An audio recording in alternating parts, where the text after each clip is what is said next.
اس حال میں اللہ سے مانگ سکتا ہے، بستر پر مانگ سکتا ہے۔ زبان اگر نہیں چل سکتی ہے تب بھی دل سے اللہ سے مانگ سکتا ہے۔ یہ بھی آدمی اگر نہ کرے تو اس سے زیادہ عاجز کون ہے؟ ایک آدمی اللہ سے مانگنے سے عاجز ہو جائے تو اس سے زیادہ آدمی کمزور اور کچھ نہ کر سکتا، اور اس سے زیادہ عاجز کون ہو سکتا ہے؟ اس سے زیادہ نکما آدمی کون ہو سکتا ہے؟ لہٰذا یہاں پر یہ بتایا گیا ہے حدیث میں کہ سب سے زیادہ عاجز انسان وہ ہے جو دعا بھی نہیں کر سکتا۔ ایک آدمی مثال کے طور پر ڈاکٹر بول دیا اس کو علاج نہیں ہو سکتا۔ ڈاکٹر کوئی خالق ہے، مالک ہے، رب ہے، وہ اگر اللہ چاہے تو علاج ہو سکتا ہے، اگر اللہ چاہے تو علاج ہو سکتا ہے۔ اب یہ آدمی کہ نہیں ہو سکتا، بھائی کوئی کہ دعا کرو اللہ سے، کیا ہوگا، سارے ڈاکٹر تو بول دیے نہیں ہو سکتا۔ اللہ کے بندے اگر اللہ چاہے تو بغیر ڈاکٹر کے بھی علاج ہو سکتا ہے۔ جو آدمی یہ سمجھے کہ ڈاکٹر کے بغیر اللہ شفا نہیں دے سکتا، اس کا ایمان دیکھو کہاں ہے۔ وہ ذریعہ ہیں، شفا دینے والا اللہ ہے۔ دعا کیا سکھائی اللہ کے نبی صلی اللہ علیہ وسلم نے؟ اذهب البأس رب الناس اشفی وانت الشافی لا شفاء الا شفاءک شفاء لا یغادر سقما۔ اذهب البأس، تکلیف کو ہٹا دے، رب الناس، اے لوگوں کے رب، اشفی، شفا دے دے، وانت الشافی، تو ہی تو ہے شفا دینے والا، لا شفاء الا شفاءک، تیرے سوا کسی کے پاس شفا نہیں، تیری شفا کے سوا اور کوئی شفا ہے ہی نہیں۔ شفا اللہ یغادر سقما، ایسی شفا دے کہ جو بیماری کا اثر بھی نہ چھوڑے، تھوڑی بھی بیماری باقی نہ رہے۔ لا شفاء الا شفاءک، تیرے سوا شفا ہے ہی نہیں۔ اشفی وانت الشافی، شفا دے، شفا تو دینے والا تو ہی ہے۔ پھر آدمی کہے کہ ڈاکٹر کے بغیر نہیں ہو سکتا ہے، وہ علاج کا ذریعہ ہے، شفا دینے والا کون ہے؟ آدمی دعا بھی نہیں کرتا، پھر نا امید ہو جائے تب بھی اللہ سے دعا کرے، معلوم نہیں اللہ تعالیٰ کس کی دعا قبول کر لے۔ بعض اوقات اللہ تعالیٰ شفا دیتا ہے۔ کتنے پیشنٹ ہیں ڈاکٹر بولتے نہیں بچے گئے، ڈاکٹر ہی چلا جاتا وہ باقی رہتا، نہیں ہوتا ہے۔ کتنے کیسز ہیں ایسے، ڈاکٹر کی گارنٹی نہیں، کچھ معلوم پڑا ڈاکٹر ہی گیا اور وہ باقی کئی سالوں تک جیتا ہے آدمی، کئی سالوں تک جیتا ہے آدمی۔ اتنے سال بتاتا 1-2 سال جئیں گے مشکل سے، وہ 10-10 سال جیتا ہے آدمی۔ تو اللہ رب العالمین فیصلے کرتا ہے۔ بندے کو کبھی مایوس نہیں ہونا چاہیے، اللہ سے دعا کرنا چاہیے، دعا کرنے میں پیچھے نہیں ہٹنا۔ دعا کرنے میں دکھ رہا نہیں ہوگا کچھ، پھر بھی مانگ اللہ سے، اللہ جو چاہے کر سکتا ہے، اللہ قدرت والا ہے۔ ایمان آدمی کو کبھی بھی دعا سے مایوس نہیں کرے گا، اگر واقعی ایمان ہے تو۔ اگر ایمان کمزور ہے، اسباب اس کے سامنے زیادہ ہیں، اللہ کی قدرت کم ہے، تو ایسا آدمی دعا چھوڑ دے گا۔ دعا کرنا چاہیے۔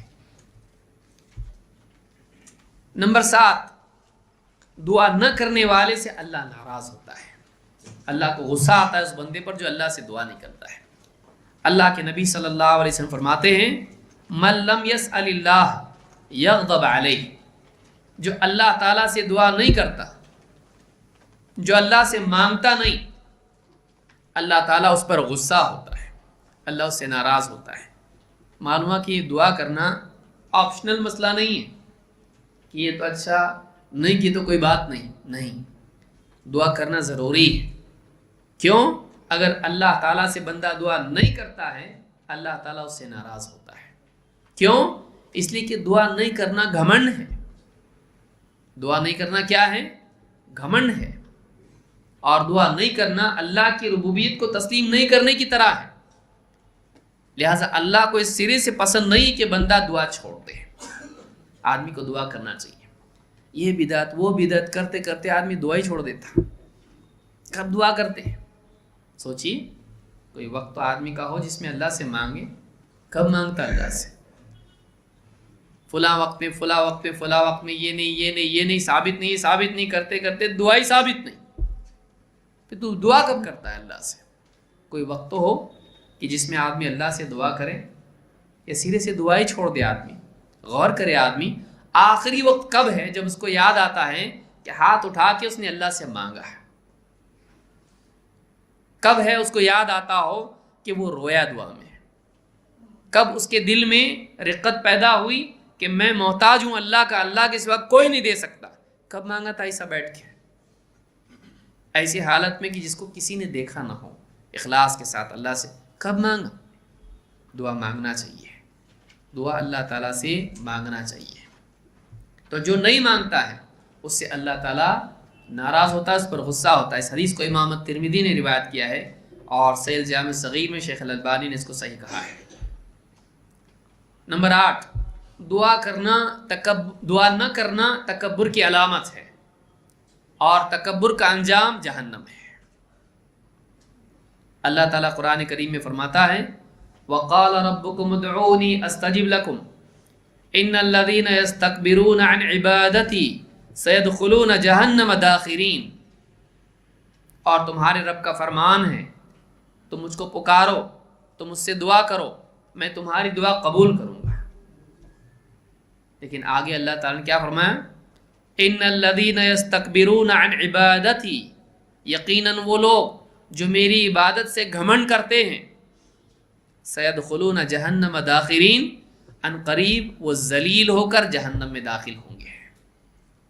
اس آیت میں بتایا گیا کہ جو لوگ عبادت سے گھمنڈ کرتے ہیں وہ ذلیل ہو کر جہنم میں جائیں گے۔ جہنم میں جائیں گے لیکن کیسے؟ ذلیل ہو کر۔ گھمنڈ کی سزا کیا ہے؟ ذلت، کہ دنیا میں اگر گھمنڈ کرے گا آخرت میں ذلیل ہوگا۔ لیکن سوچے کہ گھمنڈ کس سے کر رہا ہے؟ بندوں سے نہیں، یہ اللہ سے گھمنڈ کر رہا ہے۔ اس کی ذلت سے بڑھ کے کوئی ذلت ہو سکتی ہے کہ ایک آدمی اللہ سے، اللہ کی عبادت سے گھمنڈ کرے؟ لیکن آپ دیکھیں گے کہ آیت میں بات شروع ہوئی دعا سے لیکن ختم ہوئی عبادت پر۔ وقال ربکم ادعونی استجب لکم، تمہارے رب کا فرمان ہے تم مجھ سے دعا کرو، میں تمہاری دعا قبول کروں گا۔ لیکن دعا سے بات فوراً کہاں چلی گئی؟ ان الذین یستکبرون عن عبادتی، یقیناً وہ لوگ جو میری عبادت سے گھمنڈ کرتے ہیں وہ ذلیل ہو کر جہنم میں داخل ہوں گے۔ کیوں؟ اس لیے کہ دعا عبادت ہے۔ اس آیت میں کیا اشارہ ہے؟ دعا عبادت ہے۔ جو لوگ دعا سے گھمنڈ کرتے ہیں وہ اللہ کی عبادت سے گھمنڈ کر رہے ہیں، اور جو اللہ کی عبادت سے گھمنڈ کرتے ہیں وہ جہنم میں جائیں گے اور ذلیل ہو کر جائیں گے۔ گھمنڈ کا انجام ذلت ہے۔ لہٰذا دعا کے بارے میں کبھی بھی آدمی کو گھمنڈ نہیں کرنا چاہیے۔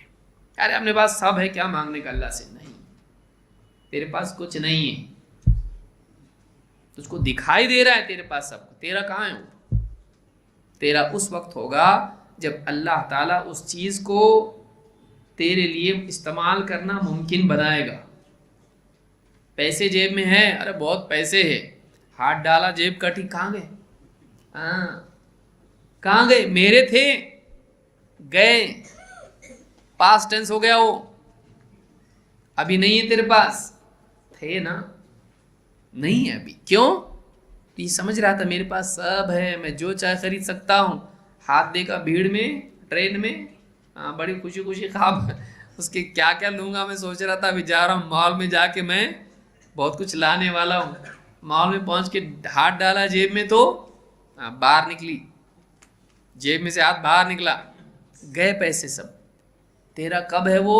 جب واقعی اللہ تجھ کو اس سے انتفاع کی توفیق دے۔ جب تک تب تک تیرا نہیں ہو۔ اس لیے جو دکھتا ہے ہم کو ہمارا ہے، کہاں ہے ہمارا؟ گارنٹی ہے اس کی؟ کتنے لوگ ہیں کروڑوں کی جائیداد چھوڑ کے چلے جاتے ہیں، کہاں ہے اس کا؟ گیا، اس نے فائدہ اٹھایا گیا اس سے؟ کچھ بھی نہیں۔ واقعی تیرا کب بنے گا؟ دو اعتبار سے، ایک یہ کہ تو آخرت کے لیے بھیج دے اس کو صدقہ کر کے، تو تیرا ہے، وہ کنفرم ہو گیا اب تیرا ہے، ملے گا آخرت میں۔ دو، دنیا میں تجھ کو فائدہ اٹھانا ہی ملے اس سے، خالی دیکھنے کا کیا مطلب ہے؟ بھائی یہ میرا ہے، لیکن تیرا استعمال کدھر ہے؟ کبھی بھی یہ سوچنا نہیں چاہیے میرے پاس سب ہے، دعا کی ضرورت نہیں ہے۔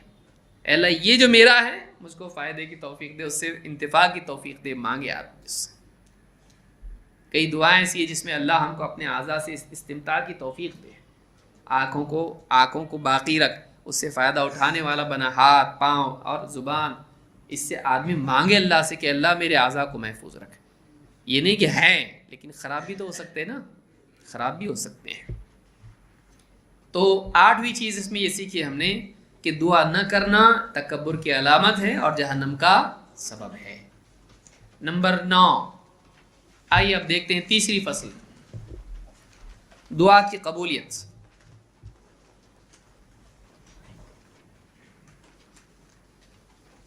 دعا قبول ہوتی ہے، اللہ تعالیٰ اپنے بندوں کی دعا کو ضائع نہیں کرتا ہے۔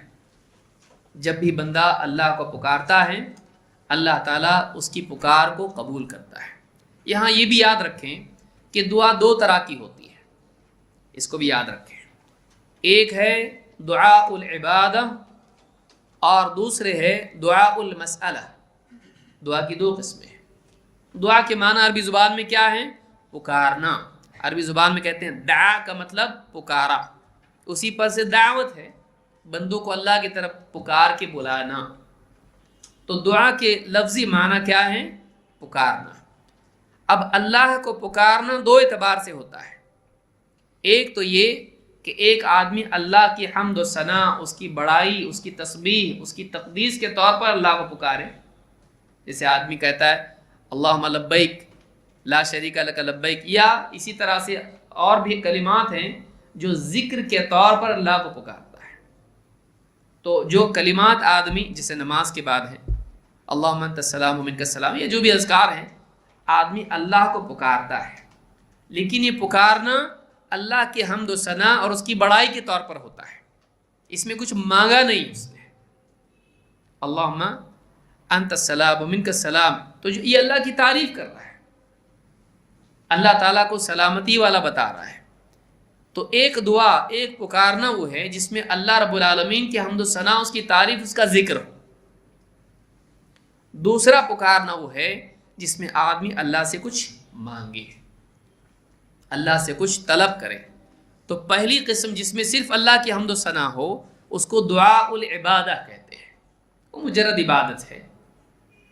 جیسے آدمی عیدین میں تکبیر کہتا ہے اللہ اکبر لا الہ الا اللہ اللہ اکبر اللہ اکبر وللہ الحمد، یہ کیا ہے؟ یہ پکارنا ہے، یہ بھی دعا ہے، اگرچہ یہ ذکر ہے لیکن اس کو دعا کہتے ہیں، دعا بھی ہے یہ۔ لیکن یہ کون سی دعا ہے؟ اللہ کو پکار رہا ہے وہ، یہ دعاء العبادہ ہے۔ لیکن اے اللہ مجھ کو یہ عطا فرما، جب آدمی کچھ مانگتا ہے اللہ تعالیٰ سے تو یہ کیا ہے؟ دعاء المسئلہ، یہ اللہ سے مانگنا ہے۔ تو دعا کی 2 قسمیں ہیں، تو دونوں اعتبار سے اللہ کو پکارنا عبادت ہے، دونوں اعتبار سے اللہ کو پکارنا عبادت ہے۔ اللہ تعالیٰ بندے کی دعا کو قبول کرتا ہے، اس پر اس کو اجر و ثواب دیتا ہے اور اس کی مانگی ہوئی چیز اس کو عطا کرتا ہے۔ اس کی تفصیلات کیا ہیں؟ آئیے دیکھتے ہیں۔ اللہ تعالیٰ فرماتا ہے وَإِذَا سَأَلَكَ عِبَادِي عَنِّي فَإِنِّي قَرِيبٌ أُجِيبُ دَعْوَةَ الدَّاعِ إِذَا دَعَانِ۔ یہ بہت پیاری آیت ہے، قرآن کی ساری آیتیں ایسی ہیں، لیکن بعض آیات ایسی ہیں کہ بہت ساری باتیں اس میں سیکھنے ملتی ہیں۔ وَإِذَا سَأَلَكَ عِبَادِي عَنِّي، اے نبی، خطاب نبی اکرم صلی اللہ علیہ وسلم سے ہے، اے نبی جب آپ سے میرے بندے میرے بارے میں پوچھیں، جب میرے بندے، عبادی میرے بندے ہیں، یعنی کہا لوگ آپ سے پوچھیں، آپ غور کریں کیا کہا جا رہا ہے؟ میرے بندے ہیں۔ عبادی، بندگی کی نسبت کس سے جوڑی جا رہی ہے؟ اللہ سے۔ یہ محبت کا انداز ہے، جب میرے بندے توحید والے جو مجھ کو اپنا معبود مانتے ہیں، جب میرے بارے میں آپ سے پوچھیں، وَإِذَا سَأَلَكَ عِبَادِي عَنِّي، میرے بارے میں، تو آپ بتائیے فَإِنِّي قریب، میں تو قریب ہوں، میں تو قریب ہوں، اجیب دعوت الداعی اذا دعان، دعا کرنے والا، پکارنے والا جب بھی مجھ کو پکارتا ہے میں اس کی پکار کو سنتا ہوں. دعا کرنے والا اجیب جو ہے عربی زبان میں اجابہ یا استجابہ دونوں ہی کے معنی میں آتا ہے. یہ دعا سننے اور قبول کرنے دونوں کے لیے آتا ہے. اس کا مطلب کیا ہوتا ہے؟ سننا اور قبول کرنا. قبول کرنے میں سننا اپنے آپ شامل ہے. تو اللہ تعالیٰ دعاؤں کو قبول کرتا ہے. اللہ نے کیا فرمایا؟ اجیب دعوت الداعی اذا دعان. کرنے والے کی پکار کو سنتا ہوں، دعا کرنے والے کی دعا کو قبول کرتا ہوں جب بھی وہ پکارے. یہ نہیں کہ صبح میں پکارا تو شام کو سنتا ہوں، شام کو قبول کرتا ہوں. کیا کہا جا رہا ہے؟ جب بھی وہ پکارے اس کی پکار کو میں سنتا ہوں. رات کے اندھیرے میں، دن کے اجالے میں، سفر میں، حضر میں، تنہائی میں، مجمع میں، بیماری میں، خوشی کے حالت میں، کسی بھی حال میں آدمی اللہ تعالیٰ کو جب بھی پکارتا ہے. کوئی وقت اللہ کا ایسا نہیں ہے کہ اس وقت دعا مت کرو، کہ اس وقت میں مت مانگو. اللہ کا وقت یہ دعا کا نہیں ہے. اللہ نے کیا فرمایا؟ اجیب دعوت الداعی اذا دعان. جب بھی پکارنے والا پکارتا ہے اللہ اس کی پکار کو سنتا ہے. پھر آدمی کہے کہ اللہ دعا نہیں سنتا، کتنی بڑی بے ادبی، گستاخی، جہالت ہے یہ. اور اللہ تعالیٰ فرما رہا ہے کہ اللہ قریب ہے. ابن تیمیہ رحمۃ اللہ علیہ فرماتے ہیں کہ یہ جو قرب ہے یہ دعا کی وجہ سے ہے، یہ قرب مطلق نہیں ہے. قرآن کریم میں اللہ تعالیٰ کے لیے جو قرب آیا ہے یہ کسی نہ کسی عمل کی جزا کے طور پر ہے. یہاں جو قرب کا ذکر ہو رہا ہے کیوں؟ اللہ تعالیٰ کو پکارنے کی وجہ سے. یہ دعا کرنے والے کے لیے ذکر ہو رہا ہے کہ جب وہ دعا کرتا ہے تو اللہ تعالیٰ اس سے قریب ہوتا ہے. جیسے حدیث میں ہے کہ انا عند الظن عبدی بی وانا معه اذا ذکرنی. میں اپنے بندے کے گمان کے ساتھ ہوں اور میں اس کے ساتھ ہوتا ہوں جب وہ مجھ کو یاد کرتا ہے. تو یہ مقید ہے اللہ کی یاد کے ساتھ. تو اللہ تعالیٰ سے جب بندہ اللہ تعالیٰ سے دعا کرتا ہے اللہ تعالیٰ اس کے قریب ہوتا ہے. لہٰذا یہ نہیں کہ میری آواز جا رہی کہ نہیں جا رہی ہے، اللہ تعالیٰ اس سے قریب ہے. کیسا قریب ہے؟ اللہ تعالیٰ اپنے عرش پر ہے اور بندے سے قریب ہے. اس کی قرب کی حقیقت اللہ جانتا ہے. اللہ تعالیٰ بندے سے قریب ہوتا ہے جس طرح چاہتا ہے. اس کی کیفیت ہم جانتے نہیں، لیکن وہ کہاں ہیں؟ عرش پر ہے. وہ عرش پر ہے لیکن بندے سے قریب ہوتا ہے. کب؟ جب دعا کرتا ہے. وَإِذَا سَأَلَكَ عِبَادِي عَنِّي فَإِنِّي قَرِيبٌ. جب میرے بندے مجھ سے میرے بارے میں اے نبی آپ سے پوچھیں تو آپ بتائیے میں تو قریب ہوں. پکارنے والے کی پکار کو سنتا ہوں، دعا کرنے والے کی دعا کو قبول کرتا ہوں جب بھی وہ دعا کرتا ہے. لہٰذا ایک آدمی اگر واقعی اس بات کا شعور اس کو ہو کہ میں اس وقت میں دعا کر رہا ہوں اور مجھ کو اللہ تعالیٰ کا قرب نصیب ہو رہا ہے، اللہ میری دعا سن رہا ہے، اس وقت یہ جو کلمات میں کہہ رہا ہوں اللہ اس کو سن رہا ہے، تو رونگٹے کھڑے ہو جائیں گے آدمی کے. واقعی دعا بنے گی. ورنہ آدمی کیسی دعائیں کرتا ہے اس میں کوئی اس کو احساس بھی نہیں ہوتا ہے. دعا رسمی نہیں ہونا چاہیے. دعا عبودیت کی اصل ہے. آدمی اس کیفیت کے ساتھ دعا کرے کہ گویا اللہ سے براہ راست مانگ رہا ہے، اللہ تعالیٰ ابھی عطا کرنے والا ہے، جو بھی مانگنا ہے مانگ. آدمی کو اس شعور کے ساتھ اللہ سے مانگنا چاہیے. تو اس آیت میں اللہ تعالیٰ نے بتلایا کہ اجیب دعوت الداعی اذا دعان. جب بھی پکارنے والا پکارتا ہے میں اس کی پکار کو سنتا ہوں. لہٰذا یہ بولنا جھوٹ ہے کہ اللہ تعالیٰ بندوں کی دعاؤں کو نہیں سنتا ہے یا قبول نہیں کرتا ہے. ہاں بعض اعمال آدمی خود ایسے کرتا ہے جس سے اللہ تعالیٰ اس سے ناراض ہوتا ہے، لیکن بندے کی دعا ضائع نہیں ہوتی ہے. اس سورۃ البقرہ میں آیت نمبر 186 میں اللہ تعالیٰ نے فرمایا ہے کبھی اللہ تعالیٰ خلاف عادت بھی بندے کو عطا کرتا ہے. ایسی چیز عطا کرتا ہے جو عادتاً نہیں ملتی ہے.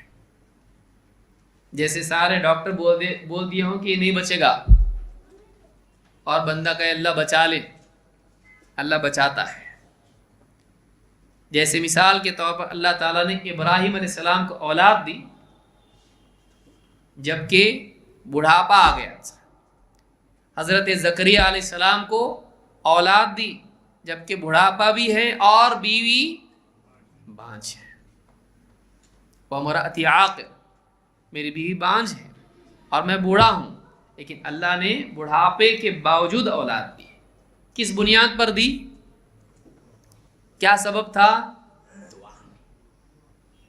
دعا اللہ تعالیٰ سے مانگنا چاہیے، اور انبیاء جانتے ہیں کہ اللہ تعالیٰ دعا کی بنیاد پر عطا کرتا ہے. ابراہیم علیہ السلام کا قول دیکھیے سورہ ابراہیم میں آیت نمبر 39 میں، الحمدللہ الذی وہب لی علی الکبر اسماعیل و اسحاق ان ربی لسمیع الدعاء. تمام تعریف اللہ کے لیے ہے جس نے مجھے اولاد عطا کی بڑھاپے کے باوجود. اسماعیل اور اسحاق، تمام تعریف اللہ کے لیے ہے جس نے اسحاق اور اسماعیل اور اسحاق جیسی اولاد مجھ کو نصیب کی بڑھاپے کے باوجود. ان ربی لسمیع الدعاء، میرا رب بڑا دعاؤں کا سننے والا ہے. کیا کہہ رہے ہیں؟ میرا رب تو بڑا دعاؤں کو سننے والا ہے، وہ سنتا ہے دعاؤں کو، وہ دعاؤں کو قبول کرتا ہے. میرے رب نے میری دعا قبول کر لی ہے.